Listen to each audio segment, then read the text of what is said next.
Aujourd'hui, toutes les ordures ménagères produites par les foyers de notre territoire sont collectées une fois par semaine. Ce service est financé par la taxe d'enlèvement des ordures ménagères, incluse sur l'avis de taxe foncière.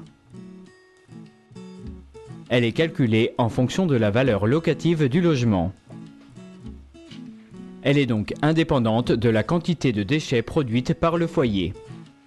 Et demain, le Grenelle de l'environnement recommande l'instauration de la tarification incitative du service d'élimination des déchets.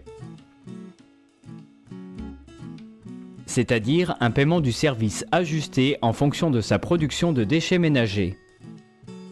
L'objectif est d'inciter les habitants à trier plus, à moins jeter et à sortir le bac moins souvent. Quels sont les équipements nécessaires à cette nouvelle organisation ? Pour la collecte en porte-à-porte, chaque foyer devra être équipé d'un bac individuel avec une puce intégrée. Son volume devra être ajusté en fonction du nombre d'habitants dans le foyer. À chaque fois que l'usager proposera son bac à la collecte, la puce sera lue par le lecteur placé à l'arrière du camion. À ce moment-là, diverses informations seront enregistrées par l'ordinateur de bord, le numéro d'identification, la date et l'heure de la collecte. Ces informations devront être envoyées au siège administratif du SMICTOM.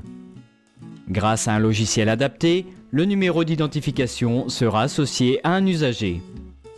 À la fin de l'année, l'usager paiera une partie fixe et une partie variable calculée par rapport au nombre de fois où le bac a été collecté. La tarification incitative devra s'appliquer aussi aux habitants qui sont collectés en borne d'apport volontaire. Un système de badge devra être mis en place pour pouvoir ouvrir la borne et déposer ses déchets.